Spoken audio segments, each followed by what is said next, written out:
Welcome to the Copeland Coaching Podcast, where it's all about turning your job search into a slam dunk. Your host is Angela Copeland.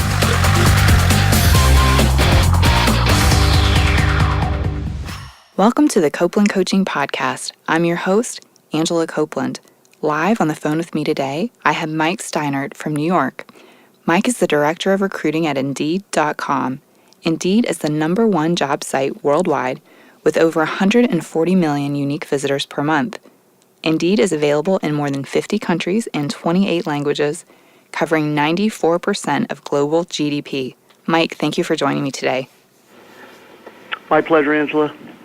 Well, I think you know I'm a huge fan of Indeed, and I actually recommend it to my clients. I mention in my ebook, and I write about it in the newspaper here in Memphis, and I talk about it on my blog.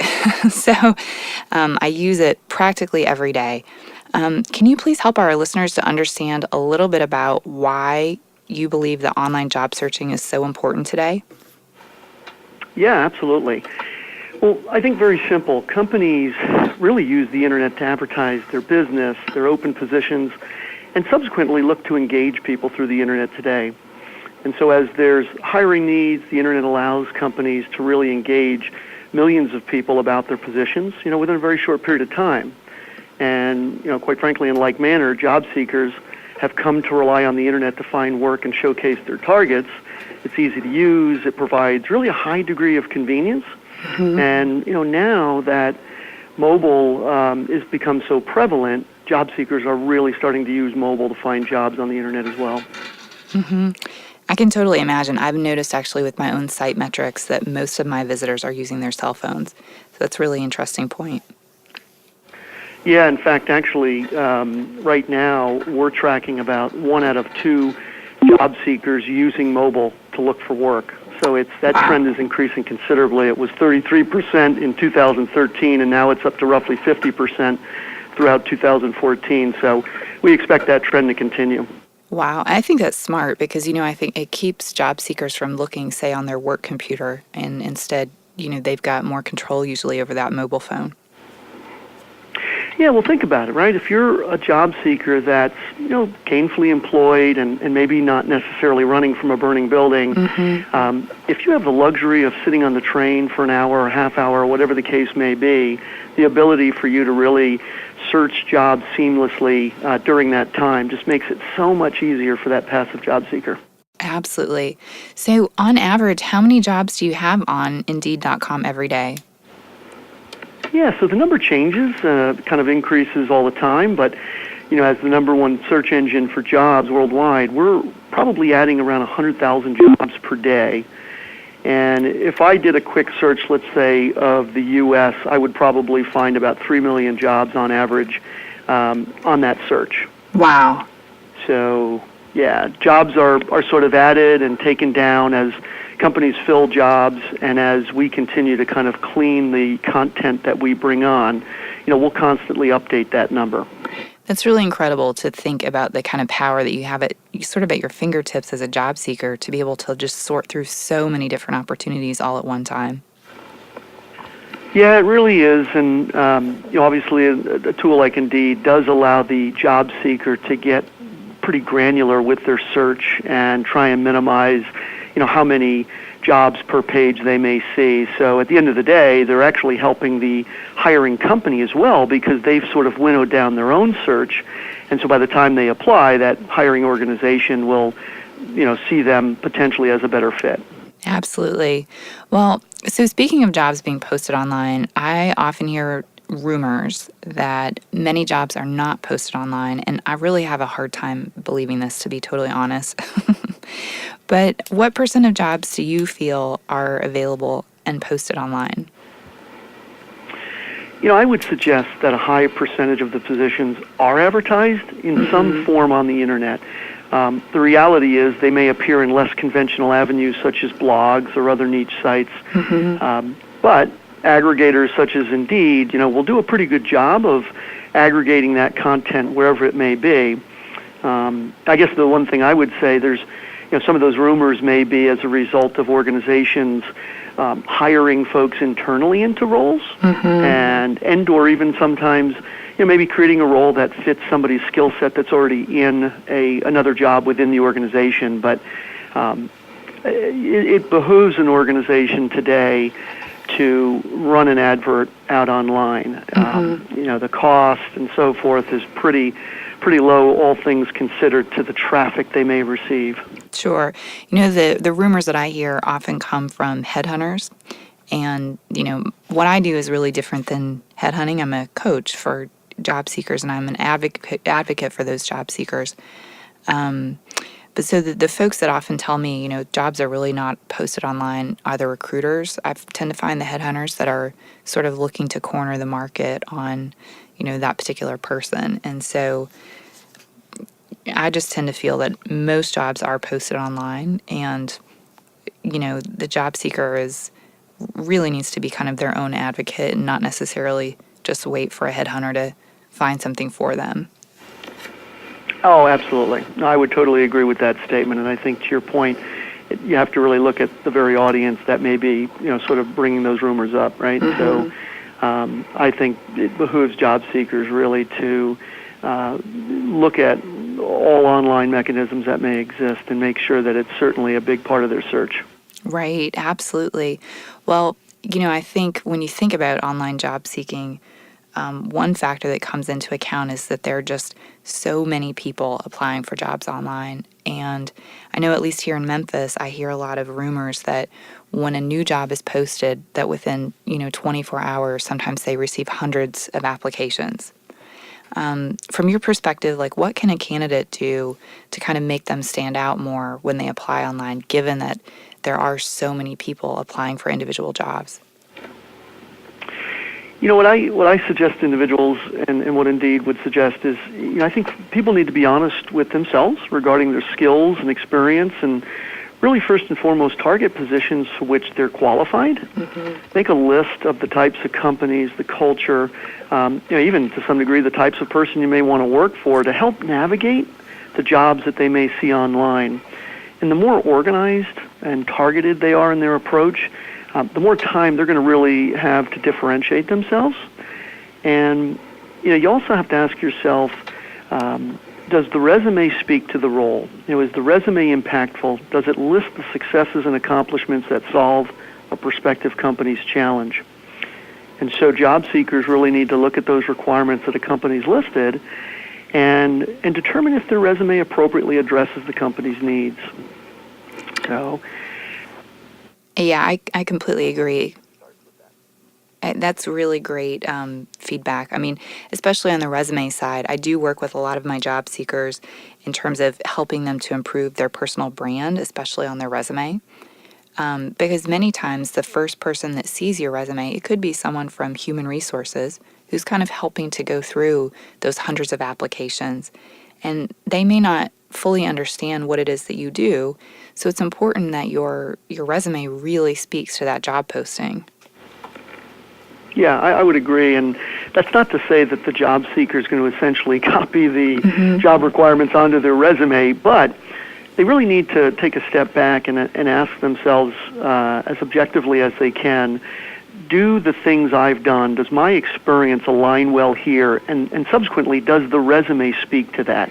And I think because individuals on the client side may or may not be trained to really look at a resume, and so they're going to just look at whether it be acronyms or certain buzzwords, and so the job seeker does need to be conscious of those things and make sure that their resume can speak to the very things the client's looking for, assuming they've had those qualities.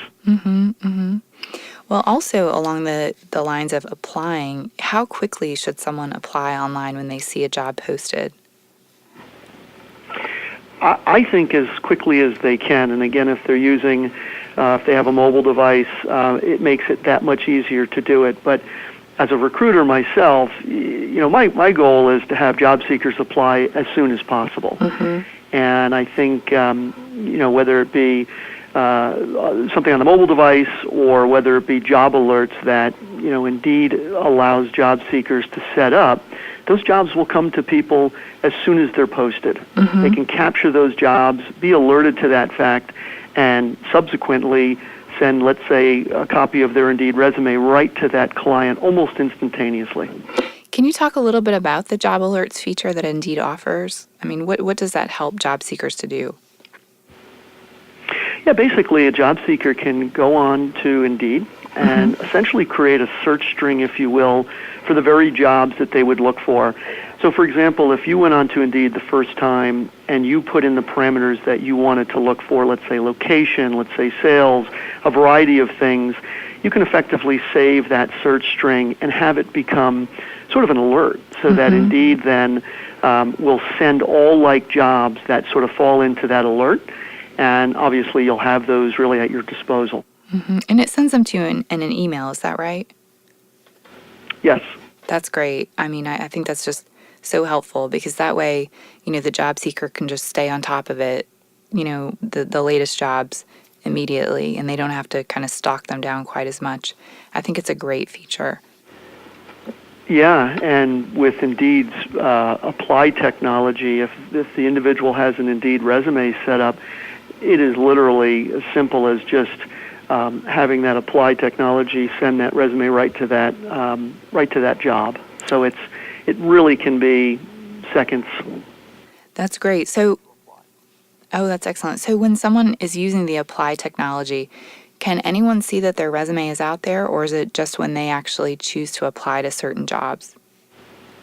Just when they choose to apply to certain jobs. Okay, that's great. You can, yeah. I mean, if you put your resume up on Indeed Resume, certainly it depends on how you want to choose to put it up there, and so organizations will have the opportunity to view resumes that are on Indeed Resume. But of course, the job seeker has all opportunity to place it as they see fit. So if they want to keep their current company confidential, for example, that's certainly their option. Oh, that's great. Well, as you see all these jobs coming through, are there certain industries or job types that you see that are growing in popularity? Yeah, so if we look at job types, for example, we've gathered data on keywords that appear the most on job postings, and really currently you're looking at things such as HTML5. That's essentially the fastest growing keyword found on online job postings, followed by a few other tech acronyms: MongoDB, iOS, Android, and mobile app. Those are some of the sort of trending keywords in the market right now. But some of the top employers that are doing kind of most of the hiring around right now are, believe it or not, finance, tech, service, and of course health-related industries. So J.P. Morgan, for example, in the New York area, or Salesforce in San Francisco, or let's say Sibley Memorial in Washington, D.C., just to name a few. Wow, that's interesting. I actually occasionally will look at the job trends on Indeed, and I saw the HTML5 and all of those other sort of computer-related jobs, and I thought, wow, this has got to be confusing for anybody not in this field to see this list. Yeah, you could say that for sure, but obviously with the internet and or digital advertising and some of the other things growing these days, these are some of the popular acronyms for sure. Yeah, absolutely. Well, for I know that especially among younger people, I see this, and I also see it sometimes among people in their 40s that are sort of looking to shift gears a little bit. But when job seekers are specifically looking for flexibility, what are some of the top occupations that you see and Indeed sees in terms of, what are the occupations that offer more flexibility?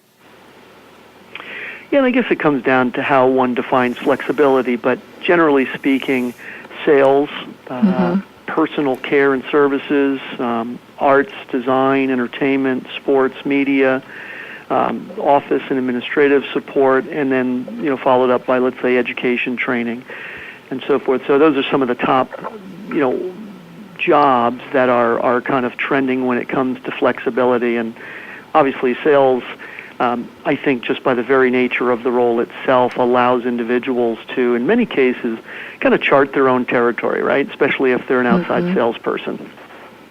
No, that's a great point. I've seen that a lot with my consulting clients that are salespeople. They do have a lot more flexibility. Yeah, those tend to be the clients who can come in during the day for a meeting. Versus some of the others who have to, sneak away at lunch or come at night.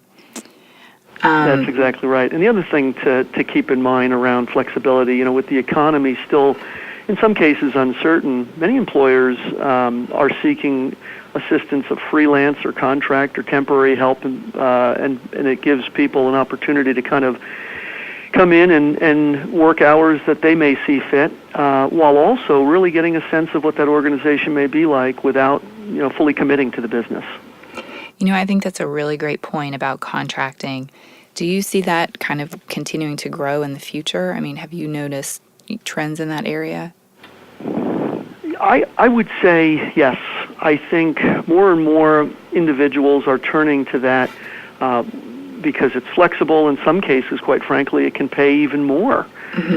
Depending on the role itself, certainly in the case of graphic design or in some cases software development, there's plenty of opportunity for people to come in on a contract basis and really in some cases kind of move from company to company to company and do quite well and allow themselves to have the flexibility that a true full-time job may otherwise allow.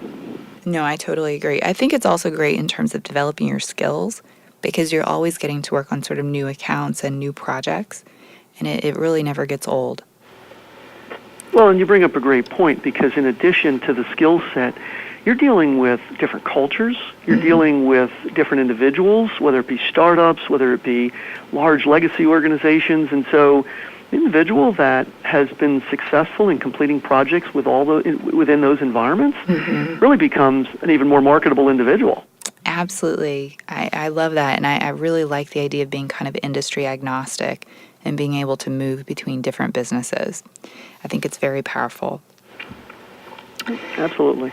So I know, like here in Memphis, it's interesting in terms of industries. Like we are a hub for orthopedics research, for example. So we attract a lot of engineers that are in the biomedical field. And then there are other fields like marketing where I really see job seekers struggling. And so, from your perspective, how important is location for job seeking? And are there some certain cities that you might recommend that recent graduates look at? Well, I think location is important. I think there are going to be certain hubs for different industries. I think that's just a fact. In fact, New York actually is really starting to rival the Silicon Valley, and they've really done a great job in attracting a lot of tech organizations here around the city. And so you'll start to see kind of the lower half of Manhattan and even Brooklyn start to really see a lot of startups. So I think it depends on what that recent grad is looking for, but location is certainly very important. We indeed has published a recent hiring lab report that discusses trends of people, kind of looking at a state for better opportunities. So some of the popular cities for recent grads may be, believe it or not, Washington, D.C., New York, Houston, Chicago, and then San Francisco. And again, I think it depends on what the recent grad's looking for, but some of those pieces may include where all the job openings are, particular or average rent, and things that are obviously critical to individuals just getting their career started. No, I totally agree. And I actually, I think those are all really great cities. I also wrote an article this week that came out about, taking a look, too, at sort of mid-sized cities. I think there are a lot of sort of underdog cities that are really focused on, like, rebuilding their downtowns, and they're trying really hard to attract new, young talent. So while those cities may have fewer jobs, I think sometimes if you can find a job in one of those cities, they may pay you a little more. Sometimes they may work harder to get you. And it may be a little less competitive sometimes than a city like New York that has so many qualified people. Yeah, no, I think you're absolutely right. And for the recent grad, I think again, getting to better understand what's best for them. New York may be too overwhelming for one, whereas maybe a mid-size or a smaller city may be a better fit, like in Indianapolis, let's say. Yeah, I love New York. I actually went to college in upstate New York. And so I spent quite a bit of time, visiting the city. And occasionally I'll have a client that will say, I've decided, I want to move to New York. What do you think? And I'll say, I think it's a great idea. How do you feel about your car? And how do you feel about the really big apartment that you live in? I mean, are you okay to reprioritize things a little bit? Yeah, that's exactly right. Yeah, I mean, I think it's a great city and it's a great experience, but I think you have to keep in perspective that there are things that you have to give up when you take that on. Yeah, and the other thing that might be worth keeping in mind, again, especially for the recent grad, if they're living in one state and want to move to a city like New York or San Francisco, a lot of employers are reluctant to pay for any relocation or offer any monies to do that. And so job seekers and recent grads need to be cognizant of that, and they need to make it, let's say, as easy as possible for that employer. And so they really should do that due diligence, and if they have friends in that area, really make a point of almost expressing to the employer that they've already covered that, and they're making a point of being in that location. I completely agree, because especially in a big city like New York, they really don't need to relocate out-of-state candidates or out-of-city candidates because they have enough people. So if you're really compelled to move there, I think you do have to make it a priority and be willing to tell that employer, hey, I can relocate myself. I also think it's a great idea to actually go to the city and visit and try to have in-person meetings while you're there. Because, when you're just applying from your state that's, say you live in Texas or something, you're not like a real person to anyone. I think when you can get their attention and actually show up in person, it shows some level of commitment and seriousness it's different. Well, you're absolutely right. And in today's market, recent grads are applying everywhere because they want a job. And I question whether or not the recent grad has done enough due diligence to really appreciate, sort of the logistics involved, right, and everything that's involved in making that move. And so, to your point, if you show up on scene, not only is that organization going to, get to see who you are and really appreciate, the person you are, but they'll see that level of commitment. Yeah, I think too, sometimes companies that might not yet be to the point in the process where they would normally have an interview with you, maybe they wouldn't normally call you for a few more months. They may sit down with you and have a meeting with you if you're in person because it's, just a few minutes of their time. It saves them from having to fly you somewhere, and they get to meet you. So sometimes I think it also creates a sense of urgency when you go in person. Yeah, I would appreciate that. Yeah, absolutely. Well, I noticed that Indeed also recently put out a list of top places to work if you're looking for work-life balance. And I know that for sure is something that comes up with my clients who are in their 40s and 50s. But what are some of the factors that you looked at, and what are a few of the companies who made that list? Yeah, I think it was looking at factors such as accommodating and flexible schedules, friendly work environments, the availability of certain facilities such as gyms for employees, and so on. So those are some of the main, I think, factors that were looked at. And I think some of the companies that sort of topped that list were Colgate, Wegmans, Coldwell Banker, H&R Block, and Google.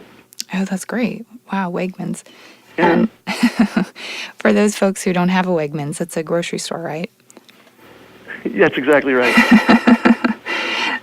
That's great.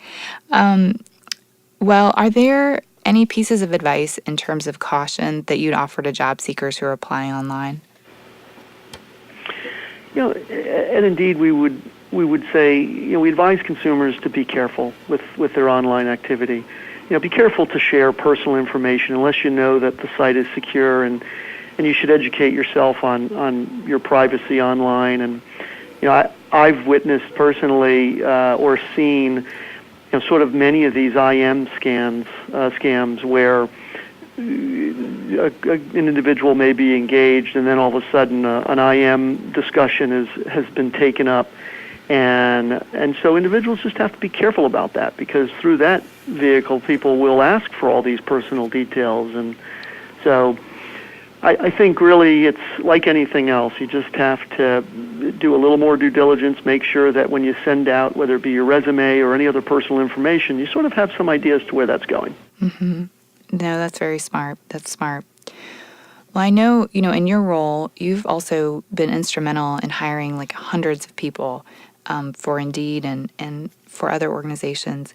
Do you have some advice that you might offer those who are searching for a job in terms of how they might prepare for, their interview once they kind of, they've applied online and they finally have landed an interview? Are there any tips that you might offer? Yeah, I think, again, generally speaking, you want to make sure that the job you're applying to is one that you can speak to and one that your skills and or interests really align very well. Mm-hmm.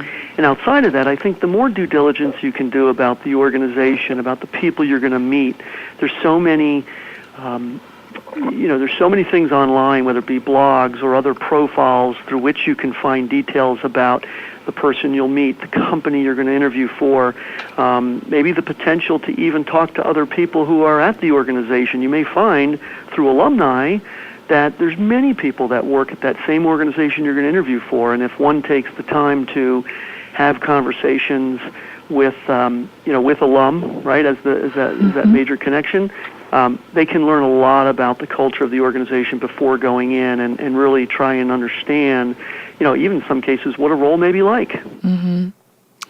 I totally agree. And, I recommend this to my clients because in addition to being able to sort of learn more, I think you can also sometimes find out if there are really great things going on at an organization or sometimes negative things that people would not otherwise be willing to share with you during the actual interview.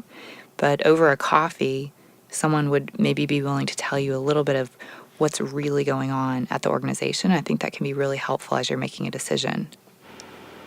Yeah, I would agree with that. Obviously, there's online reviews. Indeed has quite a bit of reviews ourselves, and certainly those are other things that one can look at, and I would suggest that they do look at, but taking it with a grain of salt, really, and realizing that they are reviews, and good and bad. People just need to be mindful of the fact that it may not be the perfect picture of the organization. Mm-hmm, mm-hmm. No, absolutely.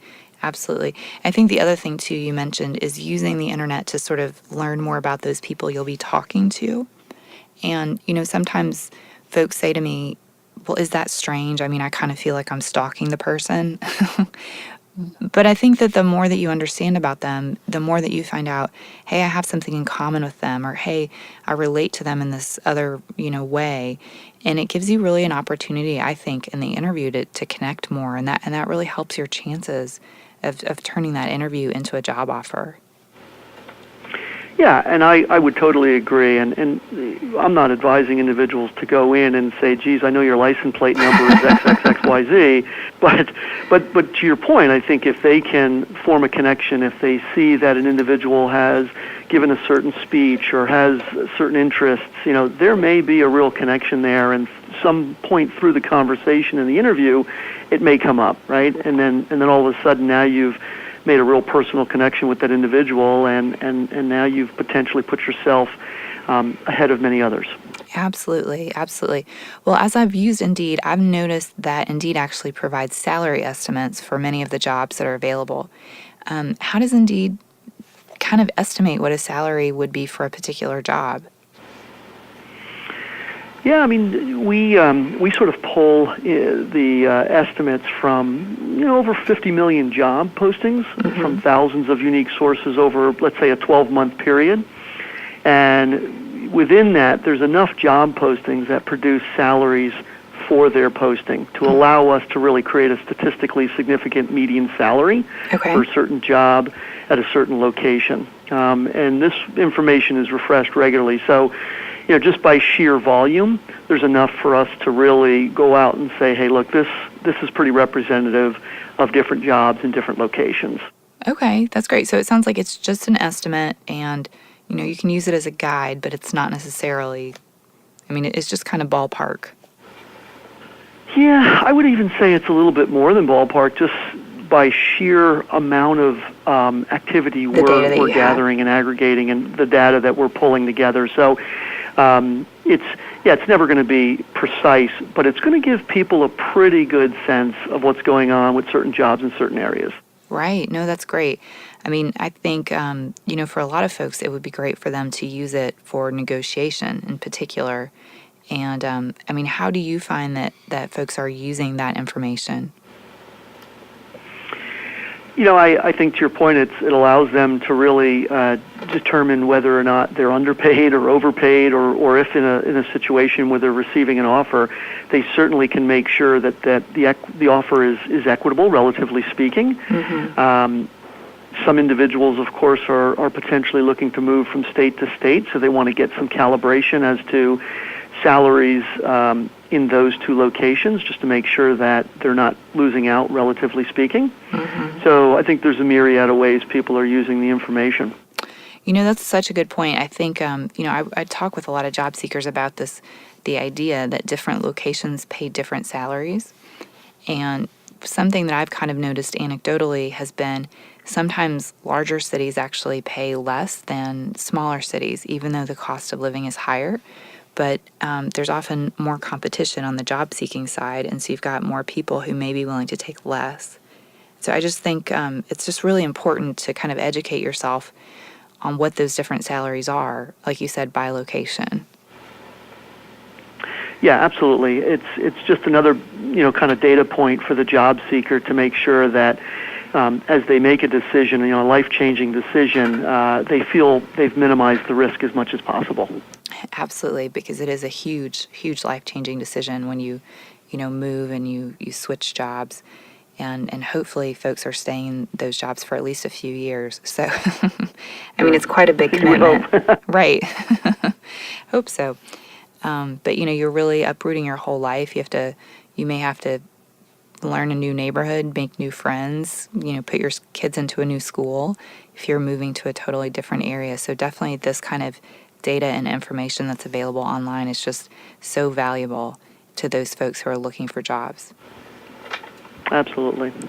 Well, is there any other advice that you'd like to share with our listeners today? I'm just such a huge fan of Indeed, so if there's anything we've missed, I'd love to know. Yeah, I think we covered a lot, and I would just reiterate, I think job seekers need to be thorough. They need to be aggressive and organized. Mm-hmm. And again, I think people just need to truly understand what is it you want to do and how to uncover when interviewing for jobs.